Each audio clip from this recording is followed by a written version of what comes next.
Hello everyone, मैं ममतेज गुप्ता। आज देखेंगे 10th class geography NCERT chapter 5। Chapter का नाम है खनिज तथा ऊर्जा संसाधन।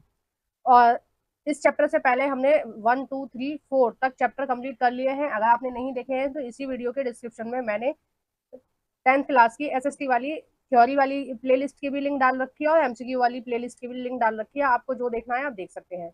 और ये साइड में जो प्लेलिस्ट लगी हुई है 6 7 और 8th क्लास की हिस्ट्री ज्योग्राफी और पॉलिटिकल साइंस एनसीईआरटी की है। इन सबको भी मैंने बहुत ज्यादा डिटेल में पढ़ाया है।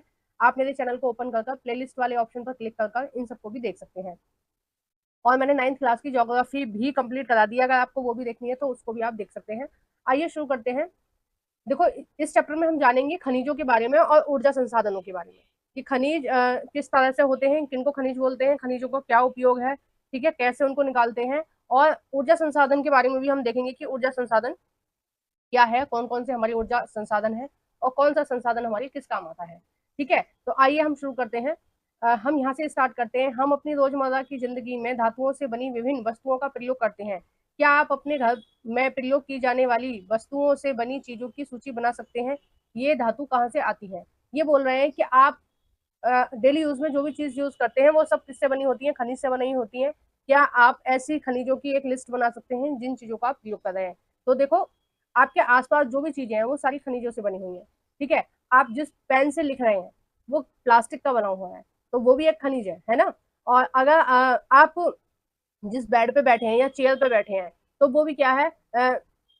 कई जो चेयर वगैरह होती हैं वो लोहे की होती हैं, प्लास्टिक की होती हैं, वो क्या है? वो भी एक तरह का धातु है। आप ब्रश कर रहे हो तो वो जो आपका ब्रश है वो प्लास्टिक का बना हुआ है ना।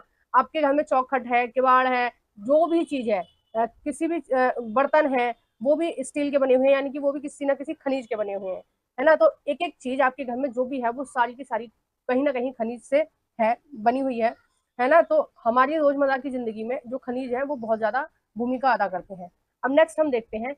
आपने पढ़ा है कि भू पर पट्टी पृथ्वी की ऊपरी परत विभिन्न खनिजों से युक्त बनी चट्टानों से निर्मित है। ठीक है, ये हमने 7th क्लास की एनसीईआरटी में पढ़ा था जब हम कर रहे थे। तो उसमें हमने पढ़ा था कि जो हमारी भूपर पट्टी है उसमें बहुत प्रकार के खनिज मिलते हैं। इन खनिजों का उपयुक्त शोधन करके ही धातुएं निकाली जाती हैं। यानी कि ऐसा नहीं है कि भूपर पट्टी जो है उस पर एक लेयर लगी हुई है पीतल की या लोहे की या चांदी की या सोने की, और आप वहां से उसे काट के और अपने धातु बना के पहन रहे हो, या बर्तन बना रहे हो या कोई भी सामान बना रहे हो, तो ऐसा नहीं होता। पहले उसको शोधन किया जाता है, उसके बाद ही उसमें से धातु निकाली जाती है। तो ये सारी चीजें हम चैप्टर में आगे देखेंगे किस तरह से शोध किया जाता है। खनिज हमारे जीवन के लिए अति अनिवार्य भाग है। ठीक है, वो मैंने आपको बता दिया कि सारी चीजें हमारे यहाँ हम जो भी इस्तेमाल करते हैं वो खनिज से ही रिलेटेड होती हैं। लगभग हर चीज जो हम इस्तेमाल कर रहे हैं, एक छोटी सी सुई से लेकर बड़ी इमारत या फिर एक बड़ा जहाज, ठीक है, सभी खनिजों से बनते हैं। रेलवे लाइन तथा सड़क के पत्थर, हमारे औजार मशीनें सभी खनिज से बनती हैं। कारें, बस, रेल, हवाई जहाज सभी खनिजों से निर्मित हैं और धरती से प्राप्त ऊर्जा के संसाधनों द्वारा चलित होते हैं। यहाँ तक कि भोजन में भी खनिज होते हैं जैसे हम खाते हैं। ठीक है, जो आयरन है वो क्या है? एक तरह से लोहा ही तो है। आयरन शरीर के लिए अच्छा होता है ना। तावे के लोटे में पानी पीते हैं ताकि हमारे शरीर को तावा मिल सके और हमारा पाचन जो पाचन क्रिया है वो अच्छी हो सके। ठीक है, तो बहुत सारी खनिजों को हम खाते भी हैं। ठीक है, मनुष्य ने विकास की सभी अवस्थाओं में अपनी आजीविका और सजावट, त्योहारों और धार्मिक अनुष्ठानों के लिए खनिजों का प्रयोग किया है। ठीक है, आइए नेक्स्ट देखते हैं। इसमें ही हम खनिजों के बिना जीवन की प्रक्रिया नहीं चल सकती। यद्यपि हमें हमारे कुल पौष्टिक उपभोग का केवल 0.3% भाग ही खनिज है।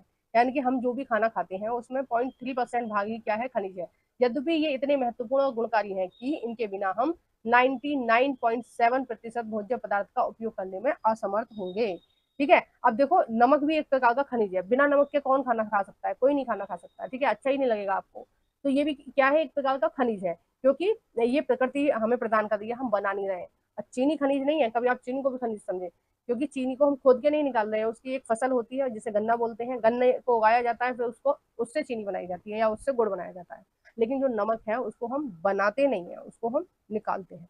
ठीक है, समुद्र के पानी से बनाया जाता है या झीलों से बनाया जाता है, जैसे लाहौरी नमक है। इस तरह के जो नमक होते हैं वो पहाड़ों में होते हैं। पूरा पूरा पहाड़ जो है वो उस नमक से बना हुआ है। ठीक है, नमक के पहाड़ होते हैं, इस तरह से होते हैं। देखो एक इसमें कॉलम दिया हुआ है, बड़ा इंपॉर्टेंट है और बड़ा मजेदार है, आप पढ़ेंगे तो आपको भी दिलचस्प लगेगा। खनिज व दंत मंजन से एक उज्ज्वलित मुस्कान, यानी कि खनिजों की वजह से जो हमारी दांत हैं वो मजबूत रहते हैं। कैसे? दंत मंजन यानी कि जो आप ब्रश करते हो सुबह शाम, जब भी 2 टाइम तो करना ही चाहिए, एक उठने के बाद और एक सोने से पहले, तो 2 बार करना ही चाहिए सबको। आपके दांत साफ करते हैं कुछ अपघर्षक खनिज जिन जैसे सिलिका, चूना पत्थर, एल्यूमिनियम ऑक्साइड व विभिन्न फास्फोरस खनिज स्वच्छ काम में मदद करते हैं। यानी कि जो हमारी दांत जो टूथपेस्ट हम यूज करते हैं उसमें ये सारे खनिज डले होते हैं, जिनकी वजह से हमारा जो दांत है वो साफ हो पाते हैं। ठीक है। फ्लोराइड जो दांतों को गलने से रोकता है। फ्लोराइड नमक खनिज से प्राप्त होता है। ठीक है। नमक नाम का जो खनिज है उससे क्या प्राप्त होता है? फ्लोराइड। अधिकतर दंत मंजन टाइटेनियम ऑक्साइड से सफेद बनाए जाते हैं। जो सफेद दिखते हैं ना, वो किसकी वजह से दिखते हैं? टाइटेनियम ऑक्साइड की वजह से, जो कि रायूल टाइट टाइल्ड इम्यूनिटाइड और एनाटेज नामक खनिज से प्राप्त होते हैं। कुछ दंत मंजन जो चमक प्रदान करते हैं उसका कारण क्या है? अभ्रक, यानी कि उनमें एक अभ्रक नाम का खनिज डला होता है, जिसकी वजह से हमारी जो दांत होते हैं उनमें चमक आ जाती है। और जिसमें अभ्रक डला होगा वो बहुत महंगा होगा। ठीक है। 10-5 रुपए का नहीं आएगा, काफी अच्छा खासा रेट में आपको मिलेगा। टूथब्रश व पेस्ट पर ट्यूब पेट्रोलियम से प्राप्त होता है, प्लास्टिक की बनी होती है। अब बताइए कि ये खनिज कहाँ पाए जाते हैं? ठीक है। अब ये सारे खनिजों के बारे में आप पता लगाइए कि ये सारे खनिज कहाँ कहाँ पाए जाते हैं। ठीक है। तो आपको आपका काम है, ये आप बुक में दिया है, तो आप पता लगाइए और मुझे कमेंट बॉक्स में बताइए कि ये जो खनिज है कौन सा खनिज कहाँ पाया जाता है। ठीक है। जरा ध्यान से सोचें व बताएं तथा भोज्य पदार्थ पर अंकित पोषक तथ्यों को इकट्ठा करें। यानी कि हमारे भोजन में कौन कौन सी चीजें हैं, किस तरह की हैं, वो आपको बतानी है। खनिज क्या है? अब आप सोच रहे होंगे कि इतनी देर से मैम खनिज खनिज के बारे में बोल ही जा रही है, तो खनिज होता क्या है? भूवैज्ञानिकों के अनुसार खनिज एक प्राकृतिक रूप से विद्यमान समरूप तत्व है, जिसकी एक निश्चित आंतरिक संरचना होती है। खनिज प्रकृति में अनेक रूपों में पाए जाते हैं, जिसमें कठोर हीरा व नरम चूना तक सम्मिलित होते हैं। खनिज इतने विविध क्यों हैं? देखो ये सारी चीजें मैं बता रही हूँ, और आप ये सोच रहे होंगे कि इस चैप्टर में को मैम बोर्ड पर क्यों नहीं समझा रही है। तो इसमें जो चीजें बोर्ड पर समझाने की हैं उन्हें मैं बोर्ड पर भी समझाऊंगी। ऐसा नहीं है कि पूरा स्क्रीन पर पढ़ा के आपको निकल जाऊंगी। तो आगे जो ऊर्जा संसाधन के बारे में हम पढ़ेंगे वो बोर्ड पर पढ़ेंगे, और कुछ भी मुझे ऐसा लगेगा कि हाँ वो सारी चीजें बोर्ड पर पढ़ानी चाहिए तो मैं पढ़ाऊंगी। ठीक है। आप बिल्कुल निश्चिंत रहिए, आपको अच्छे से अच्छा कंटेंट देने की मैं हमेशा कोशिश करती हूँ। और मेरा मेन फोकस यह होता है कि मैं जितना भी आपको पढ़ा रही हूँ आप सब कुछ अपने अंदर संभालें, मतलब जो भी मैं पढ़ा रही हूँ वो आपको अच्छे से लर्न हो जाए, अच्छे से आप उसको समझ लें और आपको एग्जाम में किसी भी तरह की कोई भी दिक्कत ना हो। ठीक है। मेरा उद्देश्य ये नहीं होता कि मैं स्क्रीन पर ही पढ़ाऊँ या मैं बोर्ड पर ही पढ़ाऊँ। मेरा उद्देश्य है कि आपको जो मैं कंटेंट दे रही हूँ आप उसको अच्छे से समझें। ठीक है। तो जहाँ जहाँ से जैसे भी पॉसिबल होता है मैं वैसे ही आपको समझाने की कोशिश करती हूँ। तो इसमें बोला गया है कि खनिज कैसे होते हैं, वो अनेक प्रकार के होते हैं। तो जो संरचना होती है खनिजों की वो बताती है कि कौन सा खनिज कौन सा है। ठीक है। खनिजों में कुछ कठोर होते हैं, जैसे हीरा होता है, वो एक एक हीरा क्या है? एक पत्थर है। ठीक है। अगर आप हीरे को देखेंगे तो वो नॉर्मली आपको जैसा देखने को मिलेगा। जब वो खदान में से आता है कोई भी हीरा, तो वो कैसा होता है? पत्थर जैसा होता है। ठीक है। आप देखोगे तो आपको पत्थर लगेगा, नॉर्मली आपको कुछ भी एक्स्ट्रा नहीं लगेगा उसमें। लेकिन जो लोग हीरे का काम करते हैं उनको पहचान होता है कि कौन सा पत्थर हीरे के रूप में ढाला जा सकता है। यानी कि जो हीरा होता है, जो क्रिस्टल जो उस पर बने होते हैं, वो कटिंग द्वारा होते हैं, और वो हमारे कहाँ होती है? गुजरात में। ठीक है। गुजरात में हीरो की कटिंग होती है, और वहाँ पे हीरे की एक मार्केट भी है। गुजरात में ही होता है बस ये काम, और कहीं नहीं होता। तो हीरा वाला जो पत्थर होता है वो उतना महंगा नहीं होता जितनी महंगी होती है उसकी कटिंग। इसलिए आप जैसे हीरे का सामान कम ही खरीदना चाहिए।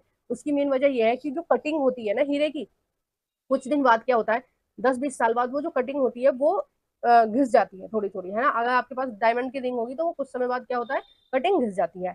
तो उससे क्या होता है, उसकी चमक कम हो जाती है हीरे की। अगर आप उस हीरे को बेचेंगे तो वो उतने रेट में नहीं बिकेगा जितने रेट में आपने पहले खरीदा है, वो कम रेट में ही बिकेगा, क्योंकि उसकी कटिंग जो है वो खराब होगी। अब दोबारा कटिंग कराने के लिए उसमें दोबारा पैसे लगाएंगे। ठीक है। दोबारा वो फैक्ट्री जाएगा, फिर दोबारा उसकी कटिंग होगी, फिर वो दोबारा महंगे रेट पर जाएगा। तो हीरे में क्या है, मेन उसकी कटिंग है। ठीक है। जो क्रिस्टल बने होते हैं वो है उसकी कीमत। बाकी जो पत्थर होता है उसकी बहुत ज्यादा कीमत नहीं होती है, लेकिन कटिंग होने के बाद उसकी कीमत बढ़ जाती है। ठीक है। जिस पत्थर की कटिंग जितनी अच्छी होगी वो उतना ही अच्छा चमकेगा, उतना ही अच्छा वो हीरा बनेगा। तो इसलिए हीरे का सामान कम खरीदना चाहिए।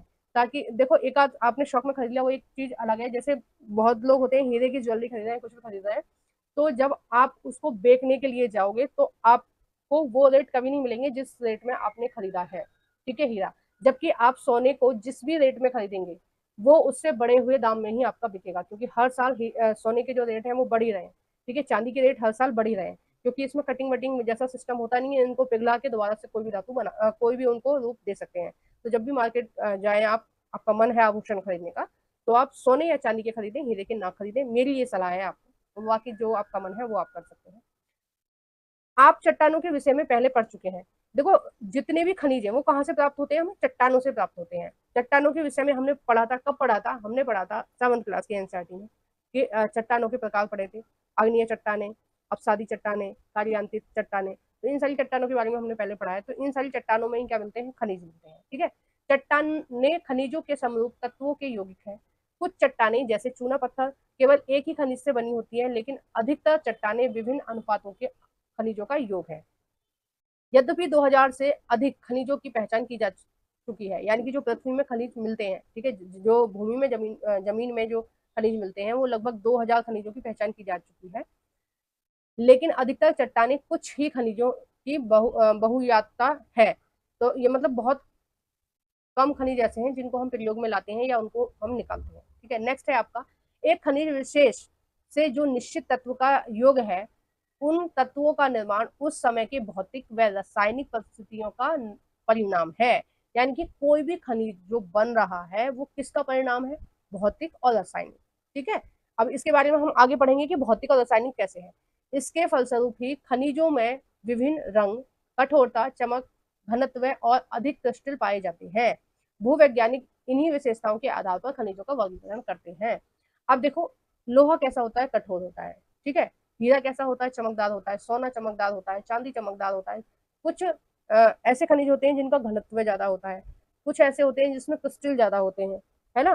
तो इस आधार पर खनिजों का बंटवारा किया जाता है कि कौन सा खनिज कौन सा है, ठीक है। किस आधार पर करते हैं, भूवैज्ञानिक जो होते हैं कि कौन सा खनिज कौन सा है, क्योंकि जो शुरुआती परतें होती हैं खनिज की वहां पर पहचानना मुश्किल होता है, क्योंकि जो मिट्टी में मिले होते हैं, यानी कि कोई चट्टान है उसमें मिट्टी भी है और उसमें वो खनिज भी है, ठीक है। तो जो खनिज होता है वो छोटे छोटे टुकड़ों में मिलेगा आपको, ठीक है, व्यवस्थित तरीके से तो नहीं मिलता है। मान लो ये पहाड़ है, एक मिनट में आपको बना के दिखाती हूँ, ठीक है।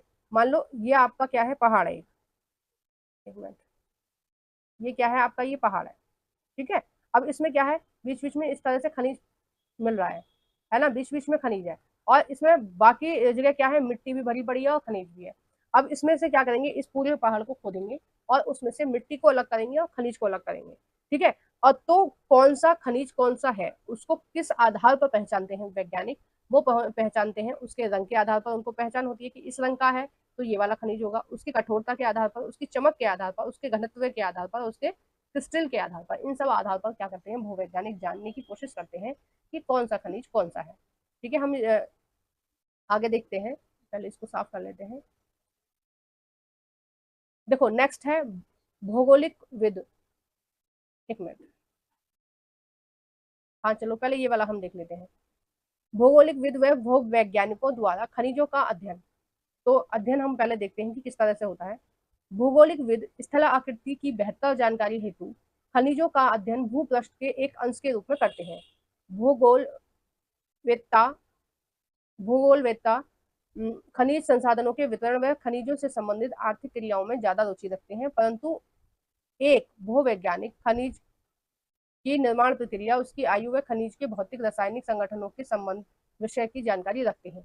यानी कि जो भूवैज्ञानिक होते हैं, ठीक है, जो खनिजों के बारे में स्टडी करते हैं या उनको पता होता है कि कौन सा खनिज है कौन सा नहीं है, तो वो किस आधार पर इन खनिजों का वर्गीकरण करते हैं या किस तरह से करते हैं, खनिजों के निर्माण की प्रक्रिया, यानी कि खनिजों को कैसे बनाया जाएगा, उसकी आयु कितनी होगी खनिज की, उसका भौतिक और रासायनिक संगठन से संबंधित सारी जानकारियां रखते हैं। किसको पता होता है इन सब के बारे में, भूगोल विद को पता होता है, ठीक है। आगे दे रखा है इसमें, सामान्य व वाणिज्यिक व्यापारी उद्देश्य हेतु खनिज निम्न प्रकार से वर्गीकृत है। देखो ये एक वर्गीकरण दे रखा है खनिजों का कि खनिज कितने प्रकार के होते हैं, ठीक है। अब देखो खनिजों का वर्गीकरण करा है सबसे पहले तीन प्रकार में खनिज होते हैं, धात्विक, अधात्विक और ऊर्जा खनिज। ठीक है, सबसे पहले हम बात कर रहे हैं धात्विक खनिज की। धात्विक खनिज कौन से होते हैं? देखो, धात्विक जो खनिज होते हैं उनको तीन भागों में इन्होंने बांटा है। पहला है लोहा, लोहा धातु। ठीक है, जो लोहा, जो वैसे खनिज जिनमें लोहे की मात्रा पाई जाती है उनको क्या बोलते हैं? लोह खनिज बोलते हैं। उनको क्या बोलते हैं हम? लोह खनिज बोलते हैं। अब उसमें कौन सा आएगा? लोहा आएगा। लोहा अयस्क, अयस्क का मतलब है कि अभी हमने मिट्टी से या कुछ जो अशुद्धियां होती हैं उनसे उस खनिज को अलग नहीं किया है। ठीक है, तो सबसे पहले कोई भी धातु हमें मिलती है तो वो अयस्क के रूप में ही मिलती है। मैंने जैसे आपको बताया कि एक पहाड़ है, उसमें कुछ मिट्टी है, कुछ खनिज है, तो उसको हम अलग अलग करेंगे, है ना। तो जब शुरुआती दौर होगा तो इस तरह से ही वो आपको मिलेगा, है ना। नेक्स्ट है आपका मैग्जीन। देखो, मैग्जीन भी में भी लोहा मिलता है, निकल और कोबाल्ट। ठीक है, तो ये क्या है? ये लोहा धातु है। ठीक है, जिनमें लोहे की मात्रा होती है। कौन कौन सा? लोहा अयस्क, मैग्नीज, निकल और कोबाल्ट। ठीक है, नेक्स्ट है अलोहा खनिज। ठीक है, अलोहा खनिज कौन से होते हैं? जिनमें लोहे की मात्रा नहीं होती। ठीक है, अब आपको ये सब पता ही है कि किसमें लोहे की मात्रा नहीं होती। तांबे में नहीं होती, आपको पता है। शीशे में लोहे की मात्रा नहीं होती, जस्ता में लोहे की मात्रा नहीं होती और बॉक्साइट में नहीं होती। बॉक्साइट क्या होता है?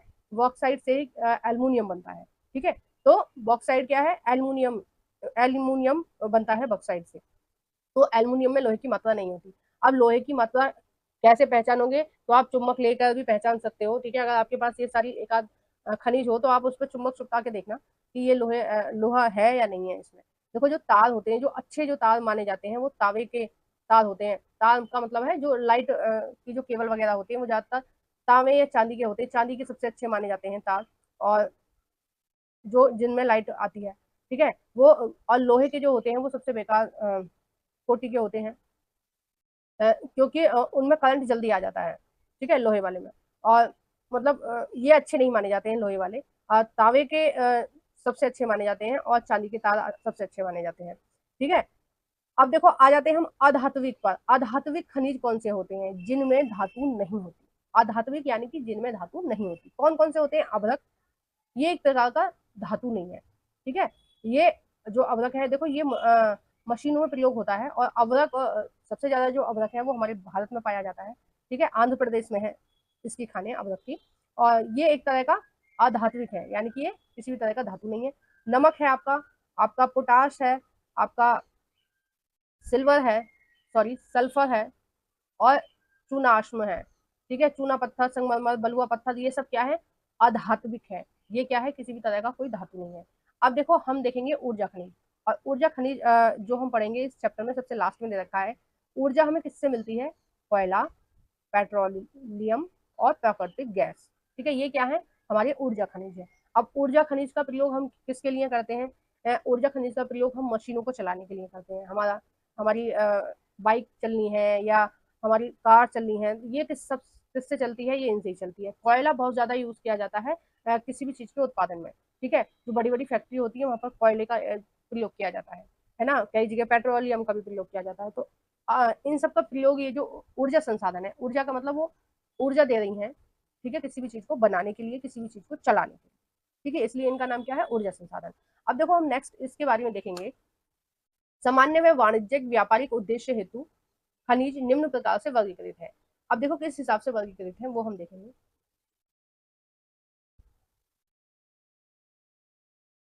हेतु अयस्क शब्द का प्रयोग किया जाता है। खनन का आर्थिक महत्व तब है जब खनिज में अयस्क का संचयन पर्याप्त मात्रा में हो। जो खनिज है उसका महत्व कब होता है? जब उस अयस्क में पर्याप्त मात्रा में खनिज हो। ठीक है, अब इसका मतलब क्या हुआ? देखो, इसका मतलब ये होता है कि मान लो कोई पहाड़ है। ठीक है, कोई पहाड़ है या फिर पृथ्वी की आंतरिक कोई परत है। ठीक है, इसमें जो वो है खनिज है वो है बहुत कम। ठीक है, ये ना के बराबर खनिज है और इसमें मिट्टी ज्यादा है। अब इसको निकालने में उतने पैसे लग जाएंगे जितने का वो खनिज नहीं है। ठीक है, तो ज्यादा मतलब खनिज, मान लो इतना कम लोहा है इतनी बड़ी चट्टान में। अब इसकी मिट्टी को अलग करने में और इसके लोहे को अलग करने में उतने ज्यादा पैसे खर्च हो जाएंगे जितने का ये लोहा नहीं है। मान लो ये 100 किलो मिट्टी में से 1 किलो लोहा निकला। ठीक है, तो उसका कॉस्ट इतना ज्यादा आ जाएगा कि उस 1 किलो इतना 1 किलो लोहे की कीमत नहीं है। तो जो अयस्क है उसका जो संचय है वो पर्याप्त मात्रा में होना चाहिए। ठीक है। नेक्स्ट है आपका खनिज खनिजों के खनन की सुविधा इसके निर्माण एवं संचालन पर निर्भर करती है।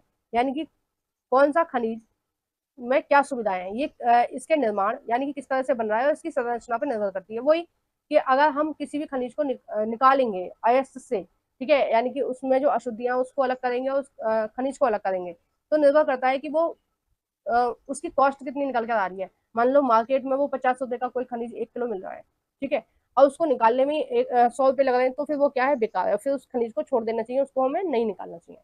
तो इस तरह से है कि जो कोई भी खनिज है उसका जो मूल्य है या उसका जो महत्व है वो किस पर निर्भर करता है कि उसकी संरचना कैसी है, उसका निर्माण में कौन कौन सी सुविधाएं हैं। ठीक है। खनिज सुविधा इसके मूल्य पर निर्धारित करता है। हमारे लिए मुख्य शैल समूहों को समझना अत्यंत आवश्यक है जिनमें ये खनिज पाए जाते हैं। अब देखो किस किस में ये खनिज पाए जाते हैं वो हम देखेंगे। आइए देखते हैं। तो है अग्नीय और कार्यांतिक चट्टानों के अ,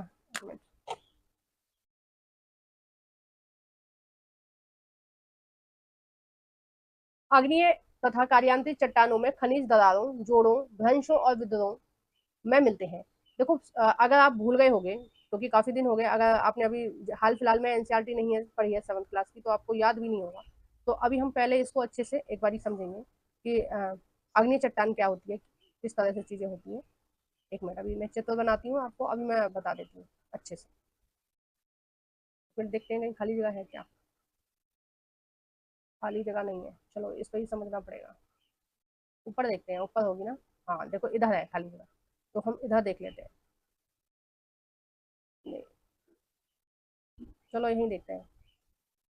मैं क्या करती हूँ, जब मैं बुक पढ़ती हूँ ना, तो ऐसी जो साइड होती है ना उनमें लिख लेती हूँ, जो भी कुछ भी मुझे लगता है कि हाँ ये इंपॉर्टेंट है, ये लिखना चाहिए, तो मैं ऐसे साइड में लिख लेती हूँ। देखो इसमें दिया है अग्नियों और कार्यान्तिक चट्टानों के बारे में, तो वो किस तरह से होती है वो मैं आपको बताती हूँ। कि देखो ये हमारी पृथ्वी है, ठीक है, पृथ्वी। अब इस पे क्या हो रहा है, ज्वालामुखी उद्गार हो रहा है। ठीक है। ज्वालामुखी जब हमारे यहाँ, एक मिनट, देखो ज्वालामुखी उद्गार कैसे हो रहे हैं, इस तरह से हो रहे हैं। ठीक है। ये जो बीच वाली नली है इसमें से ज्वालामुखी निकल रहा है। ठीक है। अब ज्वालामुखी में क्या होता है कि जो पृथ्वी के अंदर बहुत सारे मैग्मा होता है, ठीक है, वो पृथ्वी से बाहर निकलता है। ठीक है, इस रूप में निकल रहा है। ठीक है, इस रूप में निकल रहा है। तो जब ये मैग्मा ठंडा हो जाएगा, ठंडा होने के बाद ये किसमें चेंज हो जाएगा, ये हो जाएगा अग्नीय चट्टानों के रूप में।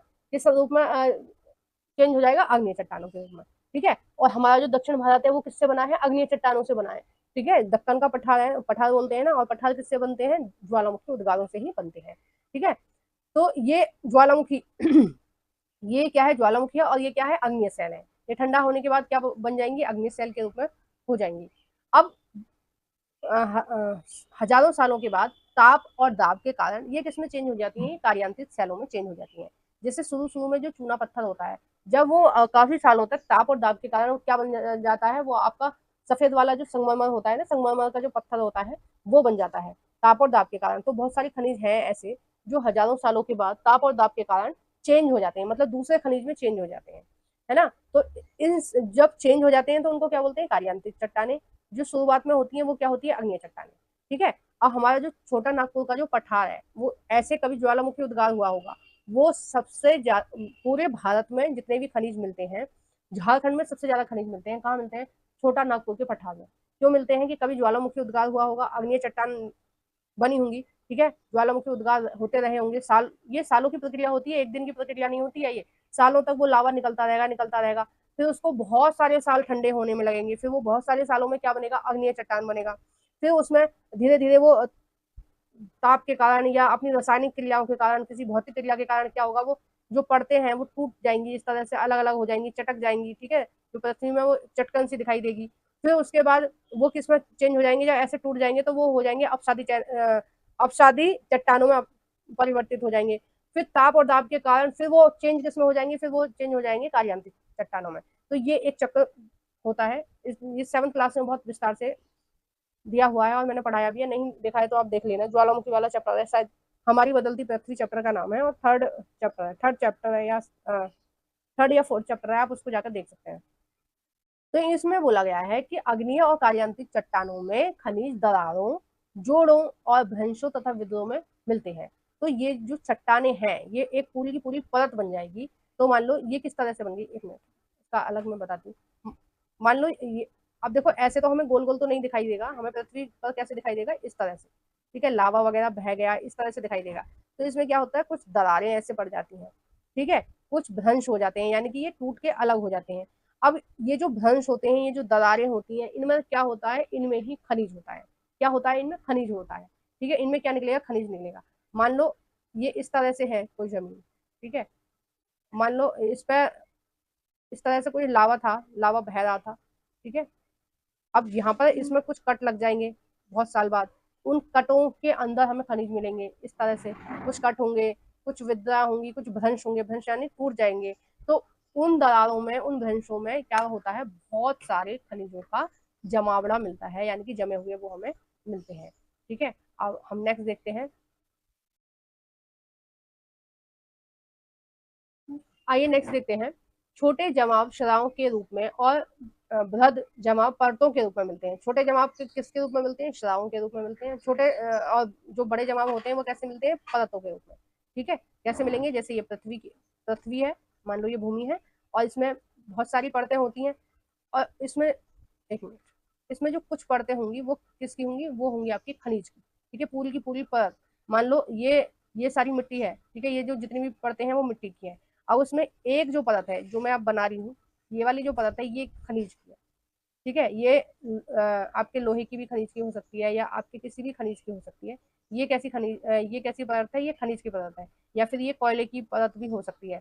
तो ये मिट्टी के बीच में होती है, तो इस तरह से बन जाती है। अब जिस समय ज्वालामुखी उद्गार हुआ होगा, उस समय क्या हुआ होगा, पृथ्वी के अंदर जितने सारे खनिज हैं जो मैग्मा के रूप में तरल पदार्थ में है, ठीक है, मेंटल में है ना मैग्मा, पृथ्वी की जो दूसरी परत है, पहली परत है परपट्टी, दूसरी है मेंटल, और तीसरी है कोर।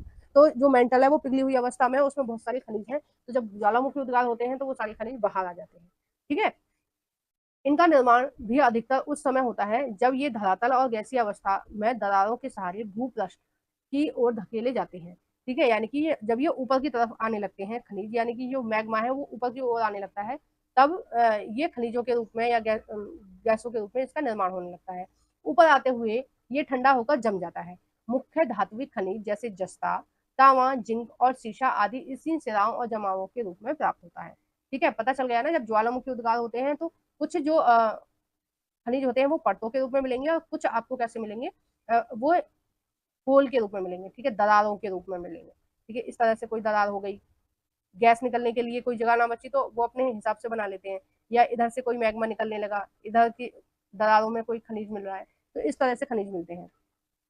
नेक्स्ट है आपका ख, अनेक खनिज अपसादी चट्टानों के अनेक खनिज संस्तरों या परतों में पाए जाते हैं, ठीक है। अब मैंने बताया ना, अपसादी चट्टानों में कौन से खनिज मिलते हैं, देखो, अग्नि चट्टानों में और कार्यांतिक चट्टानों में तो ये वाले मिलते हैं, जस्ता है, तांबा है, जिंक है, शीशा है, ठीक है। जबकि जो अपसादी चट्टान होते हैं उसमें क्या मिलता है, कोयला है, पेट्रोल है, ठीक है। ये किसमें मिलते हैं, अपसादी चट्टानों में मिलते हैं, ठीक है। कार्यांतिक चट्टानों में क्या मिलते हैं, आपका चूना पत्थर, जो सफेद वाला पत्थर होता है वो तो होता है कार्यांतिक चट्टान, क्योंकि पहले वो चूना पत्थर होता है, फिर वो ताप और दाब के कारण और दबाव के कारण किस में चेंज हो जाता है, वो पत्थर में चेंज हो जाता है।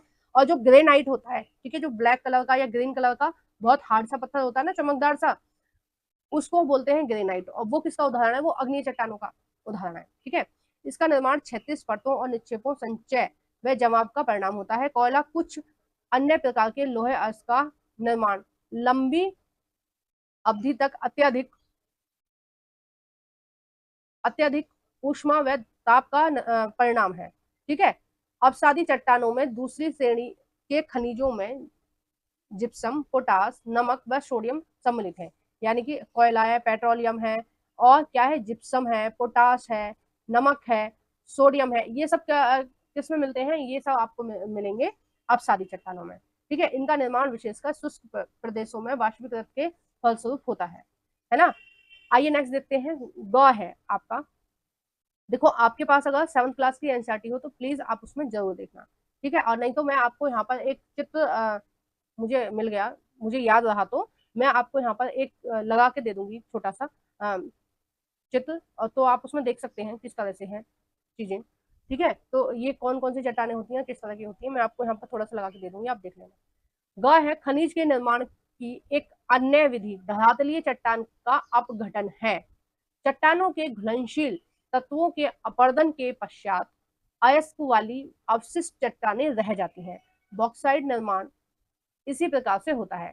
ठीक है, किस तरह से होता है कि कुछ खनिज की चट्टानें होती हैं, धरातल में होती हैं, ठीक है, और उनके अपघटन से जो चट्टानों के घुलनशील तत्वों के अपरदन के पश्चात अयस्क वाली जो विशिष्ट चट्टानें रह जाती हैं, वो उनसे क्या होता है, बॉक्साइड का निर्माण होता है। यानी कि कुछ मिट्टी के रूप में जमी, मतलब कुछ चट्टानें हैं इस तरह की, अब पानी आ रहा है इन पर, और ये पानी की वजह से ये ऊपर की जो परतें हैं ये हट जाती हैं, तो बाद में इसमें जो बॉक्साइड है वो दिखने लगता है।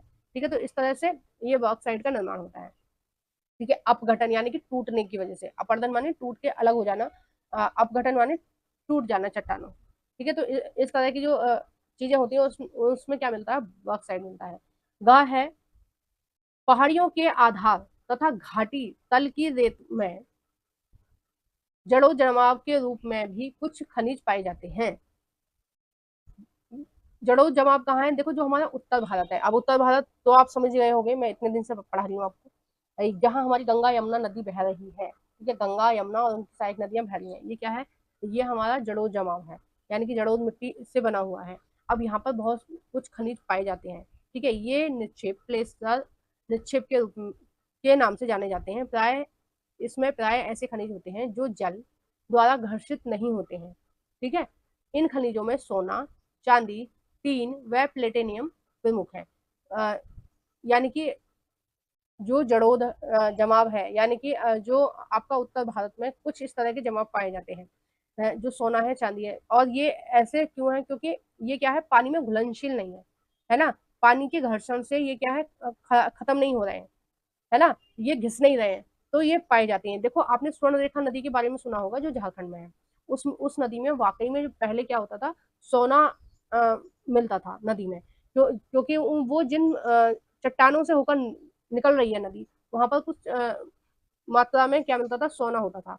तो वो पानी लगातार मिट्टी को काट के ला रहा है, तो मिट्टी के साथ साथ सोना भी आ रहा है, तो वो लोग क्या करते थे, नदी को छानते थे। या फिर आप यूट्यूब पे भी डाल के देखना कि वहाँ क्या होता है, नदियों में बहुत सारे खनिज मिलते हैं, सोना है, चांदी है, टीन भी है, प्लेटिनियम भी मिलते हैं। वो क्या करते हैं, उनको पहचान होती है कौन सा सोना है, कौन सा चांदी है या प्लेटिनियम है, वो क्या करते हैं कि नदी के जो नीचे गाद सी जमा होती है ना, थलथली मिट्टी है या कंकड़ है, पत्थर है, उन सबको इकट्ठा करते हैं और उन सबको अच्छे से छानते हैं। घंटों का काम होता है ये, और छानते हैं, मतलब पूरे पूरे दिन वो यही काम करते हैं, छानते हैं और उसमें से सोना या चांदी या प्लेटिनियम निकालते हैं नदियों के पानी से। ठीक है, तो स्वर्ण रेखा नदी में इस तरह से पहले होता था, अब होता है नहीं पता, पर एनसीईआरटी में लिखा है कि पहले होता था इस तरह से। और इसकी खबर अंग्रेजों को लग गई और अंग्रेजों ने स्वर्ण रेखा नदी पूरी की पूरी छनवा दी थी और सारा का सारा सोना वो अपने देश में ले गए थे। ठीक है, आइए नेक्स्ट देखते हैं। महासागरीय जल में भी विशाल मात्रा में खनिज पाए जाते हैं। महासागरों में जो हमारे जितने भी महासागर हैं, यानी कि हिंद महासागर है या प्रशांत महासागर है, ठीक है, या आपका अटलांटिक महासागर है, इन सब महासागरों में भी बहुत सारे खनिज मिलते हैं। ठीक है, आगे हम एनसीईआरटी में पढ़ेंगे, आगे इसी चैप्टर में पढ़ने को आपको मिलेगा कि हाँ, बम्बे हाई है, उसमें से हम पेट्रोलियम निकालते हैं, वो भी क्या है, एक समुद्र में ही है, तो समुद्र में बहुत सारा पेट्रोल है, बहुत सारी चीजें हैं। अब देखो जैसे ज्वालामुखी उद्गार आपकी पृथ्वी पर हो रहे हैं, ठीक है, आपके स्थल भाग पर हो रहे हैं, उसी तरह से ज्वालामुखी उद्गार होते हैं वो महासागरों में भी होते हैं। महासागरों में भी पहाड़ होते हैं, पठार होते हैं महासागरों में भी, ऐसा नहीं है कि पूरा जल ही होता है, महासागरों में भी अंदर बहुत सारी चीजें होती हैं, गुफाएं होती हैं, है ना, तो जो जितनी सारी आकृतियां आपको पृथ्वी पर देखने को मिल रही हैं, ठीक है, भूभाग पर देखने को मिल रही हैं, ठीक है, पृथ्वी के भूभाग पर जितनी सारी आकृतियां आपको देखने को मिलती हैं, चाहे वो आपके पठार हैं, पहाड़ हैं, गुफाएं हैं, ठीक है, समतल है, तो ये सारी आकृतियां आपकी महासागरों में भी होती हैं। ठीक है, सेम प्रक्रिया होती है, सेम क्रियाएं होती हैं महासागरों में भी और स्थल पर भी। ठीक है, तो उसी तरह से ज्वालामुखी उद्गार भी होते हैं महासागरों में, ऐसा नहीं है कि केवल पृथ्वी मतलब स्थल भाग पर ही आपको देखने को मिलते हैं, तो महासागरों में भी होते हैं। तो महासागरों में भी बहुत सारे खनिज पाए जाते हैं। ठीक है, अब देखो खनिजों के बारे में कुछ जो खनिज संसाधन है या संसाधनों के बारे में हमने चैप्टर 1 में भी पढ़ा था, तो उसमें भी मैंने आपको इस तरह से चीजें बताई थी। नेक्स्ट है, आप नेक्स्ट यहाँ पर बोला गया है, फिर भी सामान्य नमक, मैग्नीशियम और ब्रोमाइन ज्यादातर समुद्र के जल से ही संग्रहित होते हैं। महासागरीय तली भी मैग्नीज ग्रंथियों में धनी है, यानी कि महासागरों की जो तल है, ठीक है, जहाँ जहाँ पर महासागरों का तल है वहां पर क्या मिलता है, मैग्नीज मिलता है। और मैग्नीज क्या है, एक तरह का लोहा लोहा धातु है ना। तो मैग्नीज से क्या बनता है, लोहा बनता है ना। अब देखिए नेक्स्ट है यहाँ पर, देखो नेक्स्ट ये कॉलम दिया हुआ है, ठीक है। अब हम इस कॉलम के बारे में ठीक से देख लेते हैं। रेड होल, एग्जाम में ना ज्यादातर इन कॉलमों से ही क्वेश्चन पूछे जाते हैं, तो इन कॉलमों को आप कभी मत छोड़ा करो। इसमें क्या लिखा है, रेड होल। क्या आप जानते हैं कि भारत में अधिकांश खनिज राष्ट्रीयकृत हैं, यानी कि जो खनिज है उन पर किसका अधिकार है, वहां की राज्य सरकार का अधिकार है, ठीक है। खनिजों पर किसका अधिकार है, राज्य सरकार का। और इनका निष्पन्न सरकार की अनुमति के पश्चात ही संभव है, यानी कि अगर किसी व्यक्ति ने ये पता लगा लिया कि इस स्थान पर ये वाले खनिज मिल रहे हैं, तो वो उनको खोद नहीं सकता, ठीक है। वो अपनी मर्जी से नहीं निकाल सकता, चाहे उसके अपने घर में ही क्यों ना निकल रहा हो वो खनिज।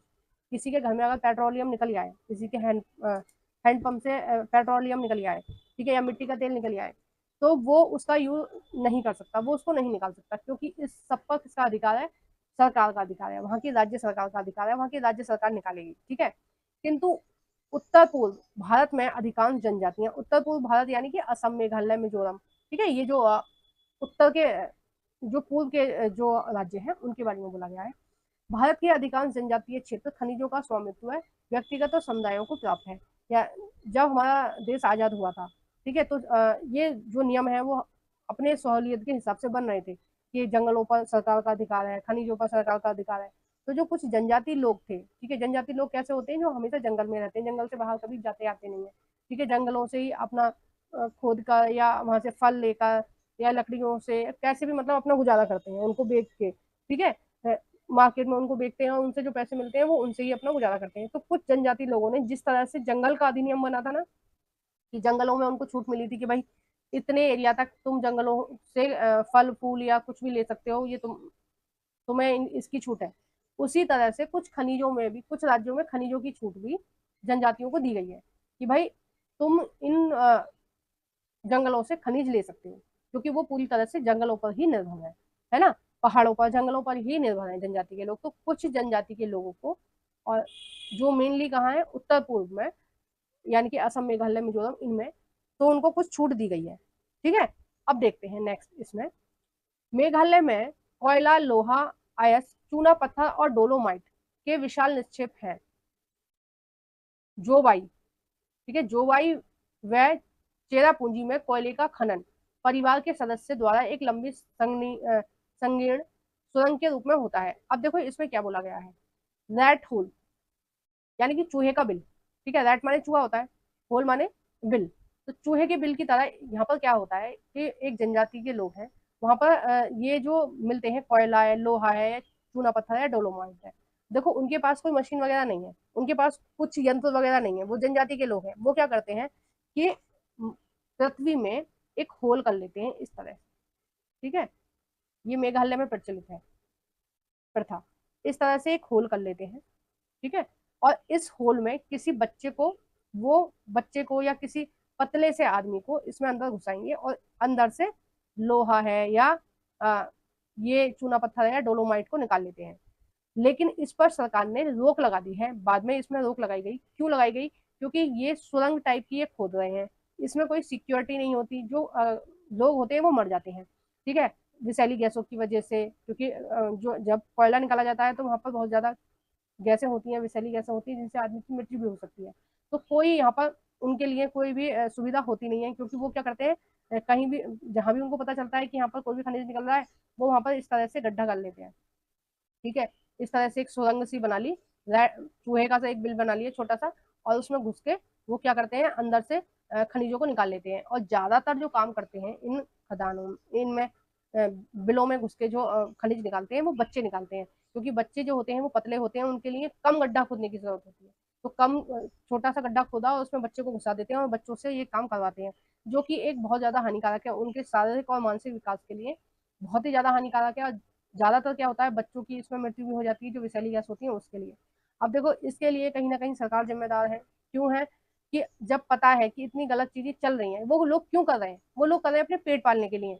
बड़ी बड़ी कोठी बनाने के लिए कोई इतना बड़ा रिस्क नहीं लेगा कि अपनी जान का रिस्क ले लेगा। जो गरीबी होती है ना, वो बहुत ही गलत चीज होती है। जो जब रोटी का संकट आता है ना घर पर, तो इंसान किसी भी हद तक गुजर जाता है। ठीक है, कुछ भी काम करने के लिए तैयार होता है इंसान, अपने बच्चों का पेट पालने के लिए। तो वो लोग रोटी के लिए ही तो जा रहे हैं यहाँ, बड़ी बड़ी कोठी बनाने के लिए तो नहीं जा रहे कि भाई हम जाएंगे वहां पर सोना निकाल के ले आएंगे। सोना थोड़ी मिल रहा है, कोयला मिल रहा है, बहुत कम दामों में बिकता है इनका कोयला। तो ये जनजाति के लोग हैं, तो कहीं ना कहीं सरकार की भी ये गलती है, या जो लोग खनन करते हैं उनकी भी ये गलती है कि भाई इनको सुविधा प्रदान करें, इस तरह की सुविधा दें, इस तरह की मशीनें मुहैया कराएं, या फिर इनको कोई और काम दें। ठीक है, जो बच्चे हैं या बड़े हैं, उनको खाना नहीं मिल रहा है टाइम से, इसलिए तो वो इतना रिस्क वाला काम कर रहे हैं कि एक छोटा सा होल कर रहे हैं, उसके अंदर खदान में काम कर रहे हैं। ना कोई लाइट का सिस्टम है वहां पर, ना कोई गैस निकलने का सिस्टम है। ठीक है, कहीं से भी कोई खदान टूट सकती है, और कितने लोग रोज मरते होंगे कोई पता थोड़ी है। ठीक है, जो गरीब लोग मरते हैं ना, वो न्यूज में भी नहीं आते हैं। न्यूज में भी वही लोग आएंगे चर्चा में, चर्चा उन्हीं लोगों की होगी जिनके पास पैसा होता है। मैंने गरीबी को बहुत करीब से देखा है, तो मैं समझ सकती हूँ मजदूरों की हालत। इसके लिए सरकारों को भी कदम उठाने चाहिए, उनके घर फ्री में राशन की सुविधा पहुंचानी चाहिए, या फिर उनके बच्चों को स्कूल की सुविधा देनी चाहिए, या फिर उनको कोई अच्छा रोजगार देना चाहिए, ताकि वो उनको ये गलत काम ना करना पड़े। ठीक है, इनलीगल काम है, सरकार नियम बना के बंद कर देती है चीजों को, लेकिन लोगों को खाना नहीं मिल रहा तो फिर वो चोरी छुपे निकालेंगे इसमें से। पहले खुल्लम खुल्ला निकाल रहे थे, फिर चोरी छुपे निकालेंगे। तो कहीं ना कहीं वो अपने साथ गलत कर रहे हैं। ठीक है, और भारत के कोई भी व्यक्ति अपने साथ गलत कर रहा है तो इसमें भारत का नुकसान है, पूरे देश का नुकसान है। ठीक है, तो इस तरह की चीजों को रोकना चाहिए गवर्नमेंट को। और रोकने का सबसे सबसे सही तरीका है कि उन लोगों को रोजगार दिया जाए कहीं दूसरा। ठीक है, वहां पर कोई फैक्ट्री वगैरह खोल दो, वहां के लोगों को रोजगार दोगे तो वो क्यों इसमें जाकर अपना सर खपाएंगे? ठीक है, क्यों वो अपने बच्चों की जान जोखिम में डालेंगे? सबको अपने बच्चे प्यारे होते हैं, सबको अपनी जान प्यारी होती है। जब खाने को कुछ नहीं मिलता है ना, तो इंसान किसी भी हद तक गुजर जाता है। ठीक है, तो इसमें इन इंसानों की भी थोड़ी बहुत गलती है, लेकिन ज्यादा गलती और लोगों की है कि भाई जब पता है वहां पर खाने खाने पीने का संकट है, तो उनकी हेल्प करनी चाहिए। नेक्स्ट है इसमें, आपको मैंने बता दिया रेड होल क्या होता है।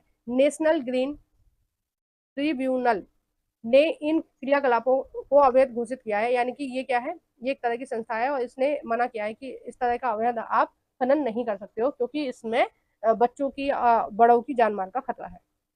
नेक्स्ट देखते हैं, जरा ध्यान से सोचो और बताएं, ये खुली खदान, उत्खनन व एक शिफ्ट युक्त भूमिगत खदान में क्या अंतर है?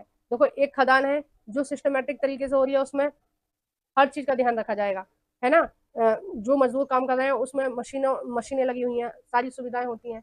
और एक ये जो तरीका है, जो खुले रूप में खदान में काम कर रहे हैं, वो एक गलत तरीका है। और फिर देखो, बाद में इसको ये भरेंगे नहीं तो क्या होगा, बरसात में पानी भर जाएगा, या कुछ गलत इसमें, ये गड्ढा ऐसे ही रह जाएगा, और बाद में क्या होगा, इसमें कोई व्यक्ति दब के मर भी सकता है ना। तो ये क्या है, एक गलत चीज है। नेक्स्ट देखते हैं, भारत अच्छे और विविध प्रकार के खनिज संसाधनों में सौभाग्यशाली है। यानी कि भारत एक ऐसा देश है जिसमें बहुत ज्यादा मात्रा में खनिज मिलते हैं, अलग अलग प्रकार के खनिज मिलते हैं। यद्यपि इनका वितरण असमान है, कहीं कोई सा खनिज मिल रहा है, कहीं कोई सा खनिज मिल रहा है। ठीक है, ऐसा नहीं है कि सारी खनिज छोटा नागपुर के पठार में मिलते हैं। राजस्थान में आपका चांदी मिलता है, तांबा मिलता है ना। आपका असम में क्या मिलता है, पेट्रोल मिलता है। तो अलग अलग चीजें हैं। मोटे तौर पर प्रायद्वीपीय चट्टाने, यानी कि दक्षिण भारत जो है हमारा, दक्षिण भारत में क्या आएगा आपका, महाराष्ट्र आएगा, आपका आंध्र प्रदेश, तमिलनाडु, कर्नाटक, केरल, ये सब किस में आएंगे, प्रायद्वीपीय भारत या दक्षिण भारत में आते हैं। ठीक है, चट्टानों में कोयले, धात्विक खनिज, अभ्रक व अन्य अनेक अधात्विक खनिजों के अधिकांश भंडार संचित हैं। प्रायद्वीप के पश्चिमी और पूर्वी पार्श्वों पर गुजरात और असम की तलछट में अधिकांश खनिज तेल निक्षेप पाया जाता है। प्रायद्वीपीय शैल क्रम के साथ राजस्थान में अनेक अलोहा अलोहा खनिज, यानी कि जिनमें लोहा नहीं होता, वही चांदी, तांबा, ये सब पाए जाते हैं। और नमक भी बहुत ज्यादा मात्रा में पाया जाता है राजस्थान में। उत्तर भारत में विकसित जड़ोद मृदा आर्थिक महत्व के खनिजों के लगभग विहीन है। यानी कि जो उत्तर भारत में जहां जहां जड़ोद के मैदान है, वो एक तरह से वहां पर खनिजों की जो मात्रा है वो कम पाई जाती है। ठीक है, ये विभिन्नताएं खनिजों की संरचना और आंतरिक भू भूगर्भिक संरचना और प्रक्रियाओं और समय के कारण है। यानी कि कहीं पर खनिज ज्यादा मात्रा में, कहीं पर खनिज कम मात्रा में, और ये किसकी वजह से है, ये आंतरिक जो संरचना है पृथ्वी की, उसकी वजह से है। ठीक है, आइए अब हम भारत में कुछ प्रमुख खनिजों के वितरण का अध्ययन करें। सदैव स्मरण रखें कि खनिज का संवरण, उत्खनन की सुगमता और बाजार की निकटता किसी संचय की आर्थिक जीवंतता को प्रभावित करने के लिए महत्वपूर्ण भूमिका निभाता है। अतः मांग व पूर्ति के लिए अनेक संभव विकल्प में चयन करना पड़ता है। ऐसा हो जाने के बाद ही कोई खनिज जो है वो खनिज के रूप में हम उसको प्रयोग करते हैं। खनिज निक्षेप या भंडार खदान में परिवर्तित होता है। देखो इस पूरे पैरा में क्या बोला है कि कोई भी खनिज को हम खनिज कब मानेंगे, किसी भी खनिज को हम खनिज जब मानेंगे जब हम उसको निकाल रहे हैं, खनिज को निकाल रहे हैं, फिर पास में कोई मार्केट होनी चाहिए, ठीक है, और उस खनिज को निकाल के जब हम मार्केट तक ले जा रहे हैं उसके लिए रास्ता होना चाहिए। तो जब ये सारी सुविधा होंगी तभी हम उसको खनिज को निकाल पाएंगे और उसका भंडार कर पाएंगे। अब मान लो कोई पहाड़ है, ठीक है, उसमें 80% मिट्टी है, इसमें क्या है 80% मिट्टी है, 20% खनिज है, और उस खनिज को निकाल भी लें अगर हम, तो रोड नहीं है, उसको लेके कैसे जाएंगे मार्केट तक। और अगर हमने निकाल लिया और मार्केट तक ले भी गए तो मार्केट में उसकी पूछ नहीं है। मान लो वो निकल रहा है 50 रुपए में 1 किलो निकल के आ रहा है और मार्केट में बिक रहा है वो 20 रुपए किलो, तो फिर आप निकालने का क्या फायदा है, फिर वो कैसे खनिज हुआ आपके लिए, फिर तो वो बेकार है। आपकी लागत ज्यादा आ रही है, वो बिक कम रहा है। तो खनिज, कोई भी खनिज इस बात पर निर्भर करता है कि उसे निकालने के लिए पर्याप्त मात्रा में आपके पास टेक्नोलॉजी है, संचय करने के लिए भंडार है, ठीक है, परिवहन सुविधा है, बाजार में उसकी ठीक ठाक कीमत है ना, और उसकी मार्केट में मांग है, ठीक है, मांग है मतलब उसको लोग खरीदना चाहते हैं, तब ही ये सारी चीजें हैं, तब ही वो क्या है, वो एक खनिज के रूप में है, और तभी आप उस खनिज को निकालेंगे और उसका भंडारण में परिवर्तित करेंगे, ठीक है। उसको निकाल के साफ करके और आप उसका भंडार कब करेंगे, जब वो आपको ठीक ठाक पैसे देगा, क्योंकि हर आदमी पैसे के लिए काम करता है, फ्री में तो कोई नहीं काम करना चाहता ना। तो आप कब करेंगे ये सब, जब आपको ठीक ठाक मूल्य मिलेगा उसका, और मूल्य कब मिलेगा, जब उसकी मांग होगी मार्केट में। तो देखो आगे हम जानेंगे लौह खनिज के बारे में। जो खनिज है वो किस तरह से है, कैसे निकाला जाता है, कहाँ मिलता है। बहुत इंटरेस्टिंग वीडियो होने वाली है। इसका जो मैंने अभी हाल फिलहाल में कराया है, जो अभी आप देख रहे हैं स्क्रीन पर, ये इसका फर्स्ट पार्ट है, और जो सेकंड पार्ट है वो मोस्ट इंपॉर्टेंट है, उसको देखना मत भूलना। अगर आप इस वीडियो को बाद में देख रहे हो तो आप इसकी प्लेलिस्ट की जो लिंक है वो मैं इसी वीडियो के डिस्क्रिप्शन में जो डाली है, आप उस पर क्लिक कर देख सकते हैं, ठीक है। ये बहुत इंपॉर्टेंट है और बहुत ज्यादा पूछा जाता है, टीजीटी पीजीटी के एग्जाम में बहुत ज्यादा पूछा जाता है, यूपीएससी के एग्जाम में यहाँ से बहुत ज्यादा क्वेश्चन बनते हैं, बहुत ज्यादा, ठीक है। तो इसका सेकंड पार्ट मोस्ट इंपॉर्टेंट है और थर्ड पार्ट भी मोस्ट इंपॉर्टेंट है। आपको इसके तीनों पार्ट करने हैं, तब ये चैप्टर आपका कंप्लीट होगा। और अगर अभी तक आपने मेरे चैनल को सब्सक्राइब नहीं करा तो प्लीज मेरे चैनल को सब्सक्राइब कर लीजिए। आगे का जो हम पढ़ेंगे वो हम पढ़ेंगे सेकंड पार्ट में, लोहा अयस्क के बारे में हम सेकंड पार्ट में पढ़ेंगे, और थर्ड पार्ट में लोहा अयस्क और अलोहा अयस्क, देखो ये पूरा मैप में बहुत अच्छे से समझाऊंगी आपको, बहुत अच्छे से करेंगे हम। अलोहा के बारे में भी हम सेकंड पार्ट में ही देखेंगे, ये सारा हम सेकंड पार्ट में देखेंगे, ठीक है। सेकंड पार्ट भी थोड़ा लंबा होने वाला है। और यहाँ से हम थर्ड पार्ट में देखेंगे ऊर्जा संसाधन के बारे में, बहुत डिटेल में मैं पढ़ाऊंगी, बहुत अच्छे से पढ़ाऊंगी और बोर्ड पर पढ़ाऊंगी, ठीक है, एक एक चीज आपको क्लियर करवाऊंगी। तो उसके लिए आप अभी तक आपने मेरे चैनल को सब्सक्राइब नहीं करा तो चैनल को सब्सक्राइब कर लो, वीडियो को लाइक कर दो, ठीक है। जो भी फ्रेंड आपके एनसीईआरटी पढ़ना चाहते हैं उन सभी फ्रेंडों के साथ मेरी इस वीडियो को प्लीज शेयर कर देना, आपसे हाथ जोड़कर निवेदन है, प्लीज शेयर कर दिया करो। मैं बहुत मेहनत से पढ़ाती हूँ, तो आप लोग प्लीज मेरे को थोड़ा सा सपोर्ट करो, तो थोड़ा सा शेयर कर देना वीडियो को। Thank you for watching everyone.